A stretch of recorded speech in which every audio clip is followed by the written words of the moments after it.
They called it a strategic realignment town hall. That's the phrase Karen in HR used when she sent the calendar invite at 7:14 a.m., 46 minutes before the meeting was supposed to start. I remember the exact time because I was sitting in my truck in the parking lot of Graystone Logistics, finishing a gas station coffee and listening to the morning traffic report on WBBM. Just another Thursday in suburban Chicago. I'm Marcus Delaney, 56 years old, and I've been running the financial operations at this company since before the building had a second floor. You know how sometimes you can feel a storm coming before you see the clouds? That's what it was like walking through the lobby that morning. The receptionist, sweet girl named Tina who always asked about my daughter, wouldn't meet my eyes. The security guard by the elevator gave me this look, not quite pity, not quite guilt, somewhere in between. And when I stepped off on the 4th floor, I noticed the boardroom had been rearranged. The tables pushed to the sides, chairs lined up in rows like a theater, a projector screen pulled down. And standing next to it, adjusting his cufflinks like he was about to walk a red carpet, was Derek Graystone. Derek, 34 years old, MBA from Kellogg, son of Richard Graystone, who founded this company in 1986 and built it into one of the largest independent freight logistics firms in the Midwest. Richard had a heart attack 2 years ago, survived, thank God, but stepped down as CEO. And who did the board install? Not the COO who'd been running operations for 15 years. Not the VP of Business Development who tripled our client base. No, they gave it to Derek because his last name was on the building. I took my usual seat near the back. Old habit from my Navy days, always know where the exits are. Around me, about 60 employees filed in, most of them clutching coffee cups like life preservers. I recognized every face. Jenny Park from Accounts Receivable, who I'd trained 12 years ago when she was fresh out of DePaul. Carlos Mendez from Fleet Management, whose wife had just had twins. Diane Whitfield, my deputy controller, who'd covered for me during Lisa's chemo treatments without ever being asked. Lisa, my wife. Ovarian cancer took her 4 years ago. She was 49. Our daughter Olivia was 16 at the time, and watching her mother die turned a shy, bookish kid into something fierce and focused. Now Olivia's 20, pre-med at Northwestern, carrying a 3.89 gigapascals, and a dream of becoming an oncologist because she never wanted another family to go through what we did. Tuition runs $62,000 a year.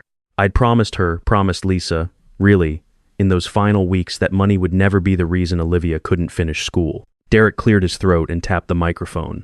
The feedback squeal silenced the room instantly. Good morning, everyone. I'll keep this brief. He smiled, that rehearsed, teeth-whitening commercial smile he probably practiced in the mirror. Graystone Logistics is entering a transformational phase. We've engaged Harwick Capital Partners to explore a strategic acquisition valued at approximately $780 million. This is the biggest opportunity in our company's history. A murmur rippled through the room. $780 million. People sat up straighter. To position ourselves for this partnership, Derek continued, clicking to a new slide that read Operational Modernization Initiative, we're implementing comprehensive changes to our financial infrastructure. We'll be transitioning to a fully automated, AI-driven accounting and compliance platform developed by Arcturus Systems. I felt something tighten in my chest. Not surprised, I'd heard rumors about Arcturus for months, but the next words hit differently. Effective immediately, we're restructuring the finance department. Several legacy positions will be eliminated as part of this transition. He paused, and I swear he looked directly at me. Marcus Delaney, our current controller, will be departing the company. We thank him for his years of service. 23 years. That's what he reduced to years of service. 23 years of building the financial backbone of this company from a shoebox operation running QuickBooks to a $340 million enterprise with audit trails that made the Big Four firms jealous. 23 years of reconciling every freight invoice, every fuel surcharge, every customs declaration across 14 states and 3 countries. The room went dead silent. I could hear the ventilation system humming. Someone's phone buzzed, and the sound was deafening. I didn't move, didn't flinch. Didn't give Derek the satisfaction of seeing a 5, 6-year-old man crumble in front of his colleagues. Instead, I took one slow breath, picked up my coffee cup, and stood. Diane started to say something. I could see her mouth open, but I shook my head just slightly. Not now, not here. She closed her mouth, but her eyes were wet. I walked down the center aisle, past 60 people who suddenly found the carpet pattern fascinating. A few hands reached out as I passed a touch on the shoulder from Carlos, a squeeze of the arm from Jenny. Small gestures that meant more than they knew. Derek was still talking behind me, something about exciting new chapters and fresh perspectives, but the words had already become noise, background static, in a life that had just been upended. At my desk, everything was exactly as I'd left it that morning. The framed photo of Olivia at her white coat ceremony last semester, grinning so wide it looked like her face might split. The ceramic mug Lisa made in that pottery class she took during chemo lopsided, glazed and ugly green, the most beautiful thing I owned. A small brass clock Richard Graystone himself had given me for my 20th anniversary, engraved with, "The numbers never lie, and neither does Marcus." Brian Kowalski from security appeared next to me. Another guy I'd helped over the years recommended him for the job when he got out of the Army 6 years ago, struggling with readjustment and a new baby. Marcus, he couldn't finish the sentence. "It's all right, Brian. You're doing your job. I picked up the photo and the mug, left everything else. Take care of that little girl of yours." He walked me to the exit. The hallway had never felt so long. Through the glass walls of the conference room, I could see Derek still presenting, gesturing at slides with charts and arrows pointing upward. The gospel of disruption, preached by a man who'd never built anything in his life. The November air hit me when I stepped outside. Cold, sharp, carrying the smell of diesel from the loading docks. I got in my truck, set Lisa's mug carefully on the passenger seat where she used to sit, and drove home. That night, I sat at the kitchen table doing math. The kind of math that keeps you up at 3 in the morning. My salary had been $165,000, good money for the suburbs, but not retirement money. Mortgage still had 6 years left, $1,800 a month. Olivia's remaining tuition, roughly $186,000 over 3 years. My savings could stretch maybe 10 months if I cut everything non-essential. Illinois unemployment would give me $582 a week, which sounds okay until you realize that's $30,264 a year before taxes. I'd been putting money aside for Olivia since before she was born. Lisa and I used to joke about it, the Dr. Delaney Fund, we called it. After Lisa died, I'd redirected what would have been vacation money, entertainment money, new car money, all of it, into that account. It held $94,000. Enough for about a year and a half of Northwestern if I didn't touch it for anything else. My phone sat dark on the counter. No calls from Graystone. No messages from former colleagues afraid to be seen communicating with the exiled. The silence of corporate America after it decides you're expendable. What Derek didn't know, what nobody outside of me and maybe 2 other people understood, was what I'd actually built during those 23 years. When I joined Graystone in 2003, Richard was running the finances on spreadsheets and handshakes. Fine for a regional trucking company, but Richard had ambitions. He wanted government contracts, Department of Defense, freight, FEMA, disaster logistics, federal supply chain work. And government contracts require something corporate cowboys don't think about, compliance infrastructure. Over 2 decades, I designed and implemented what I called the Integrated Compliance Ledger, ICL. It wasn't just an accounting system. It was a living record that connected every financial transaction to its regulatory requirement. Every government contract had its own compliance thread. Every dollar that moved through Graystone's books was tagged, tracked, verified, and cross-referenced against federal requirements. The system had 3 tiers. Tier 1 handled standard bookkeeping invoices, payments, payroll. Any competent accountant could manage it. Tier 2 handled regulatory compliance, the DOT filings, the customs documentation, the EPA emissions reports for our fleet. This required specialized knowledge, but you could train someone. Tier 3 was the government contract layer. This was where things got intricate. Federal procurement rules, cost accounting standards, defense contract, audit agency requirements, a web of regulations so complex that one misplaced decimal could trigger a federal investigation. And every transaction in Tier 3 required my personal verification code to close out. Not because I was paranoid, because the government required it. When Graystone bid on its first DoD contract in 2011, the auditors specifically mandated that a designated compliance officer, me, serve as the final verification authority for all contract-related financial transactions. It was written into our Federal Acquisition Regulation Compliance Plan, signed by Richard Graystone himself, and filed with the Defense Contract Management Agency. Derek had no idea he just fired the only person authorized to close the books on $280 million worth of active federal contracts. And without those books closing cleanly, his $780 million acquisition couldn't pass due diligence. 4 days of silence. That's how long it took. I was at the grocery store comparing prices on chicken thighs because $5.49 a pound was starting to feel like a luxury when my phone rang. The caller ID showed Graystone Logistics, the main office line, not Derek's direct number.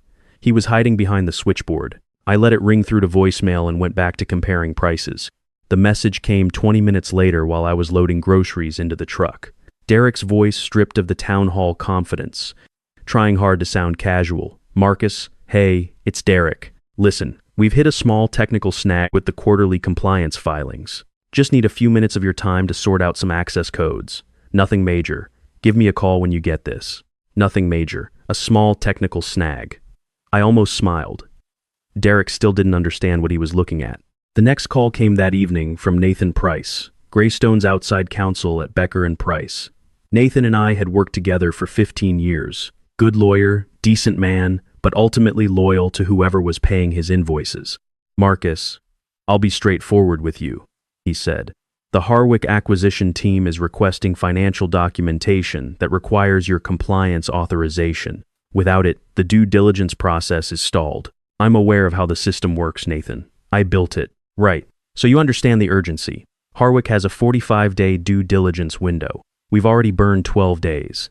If we can't produce compliant financial records, then the acquisition falls apart."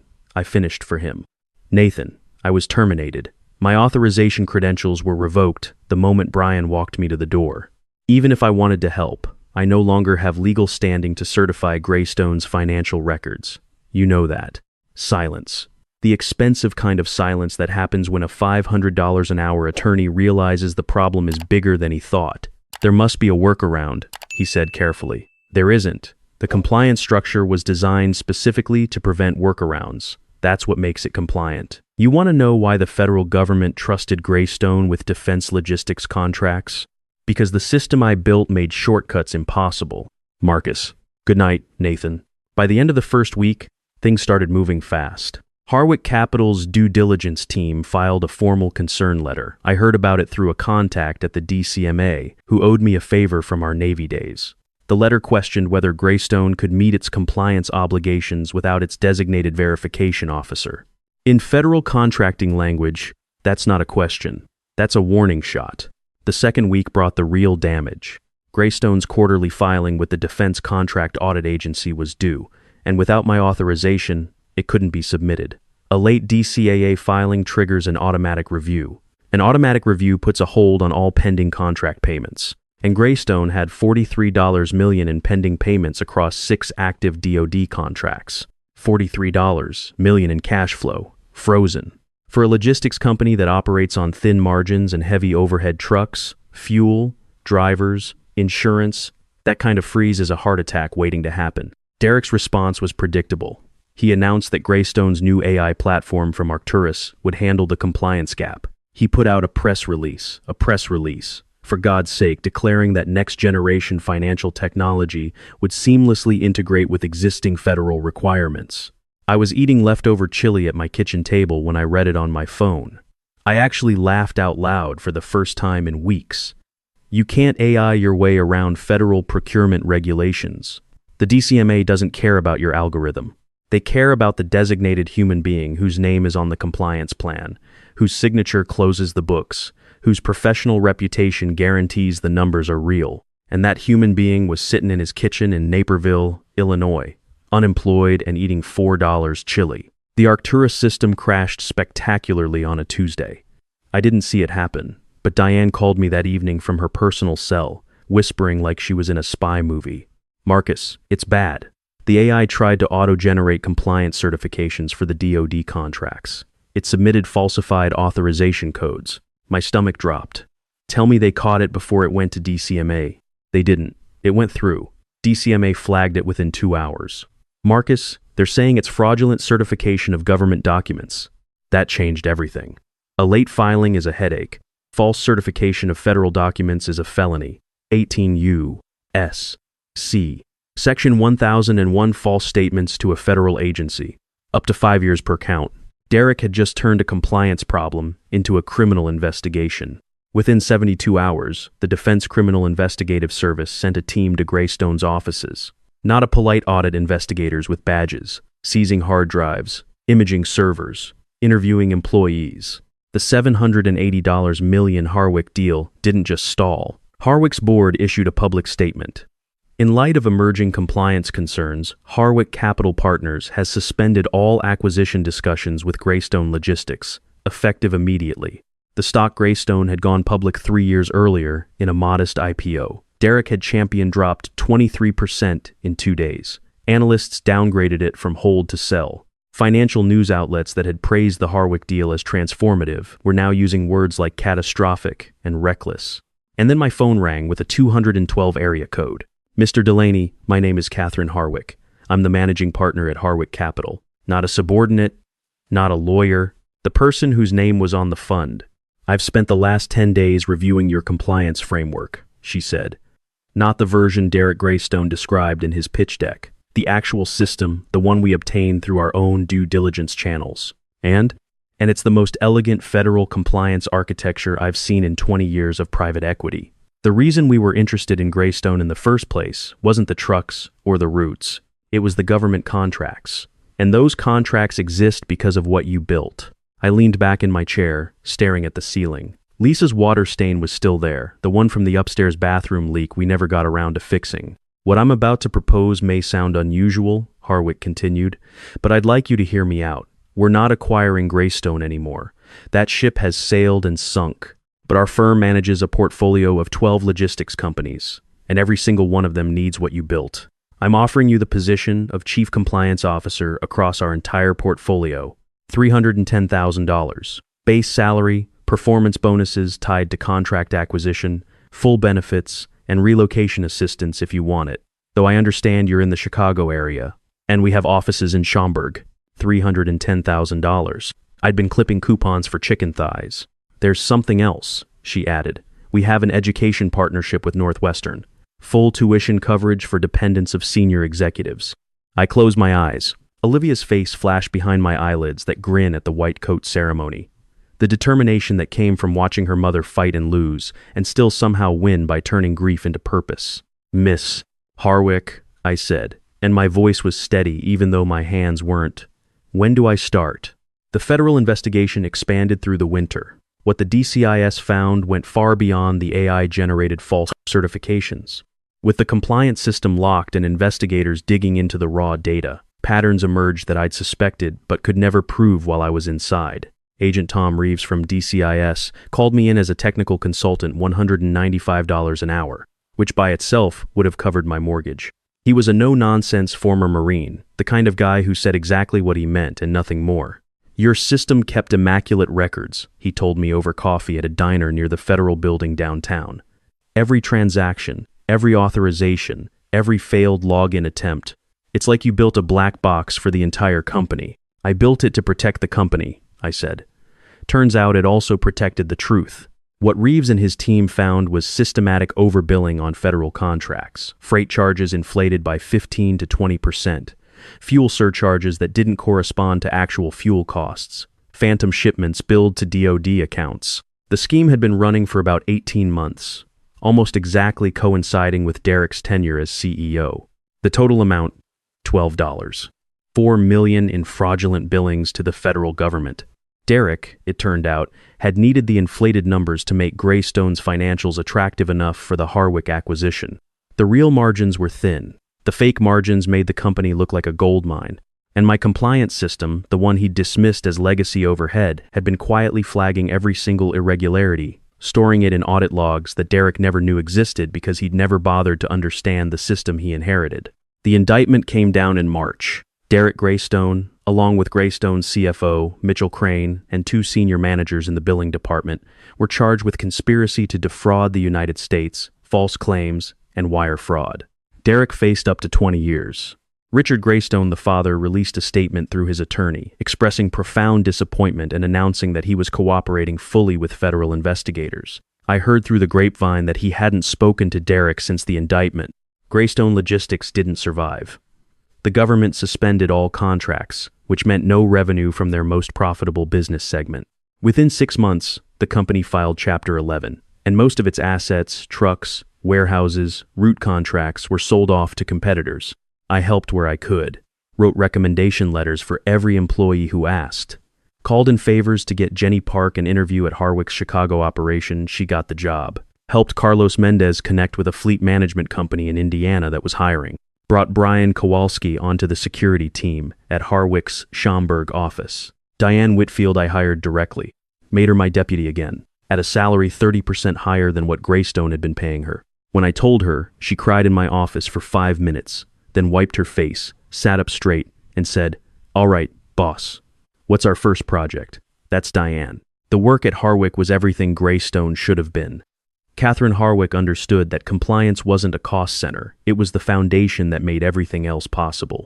My first year, I redesigned the compliance framework across all 12 portfolio companies. Federal contract revenue across the portfolio increased by $67 million, largely because our compliance infrastructure gave government agencies confidence that Harwick's companies could be trusted.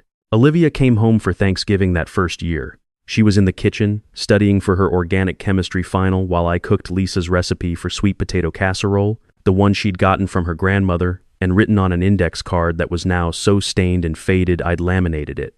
"Dad," Olivia said, looking up from her textbook, "did you know that Northwestern's financial aid office called me? They said my tuition is fully covered going forward. Something about an employer education benefit? Sounds about right." She stared at me.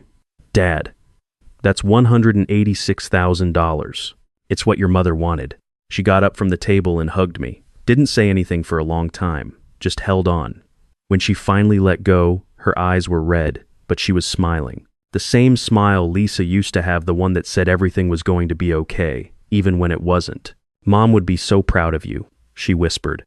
I couldn't talk for a minute after that, just nodded, turned back to the casserole, and let the kitchen fill with the smell of cinnamon and brown sugar and something that felt a lot like coming home.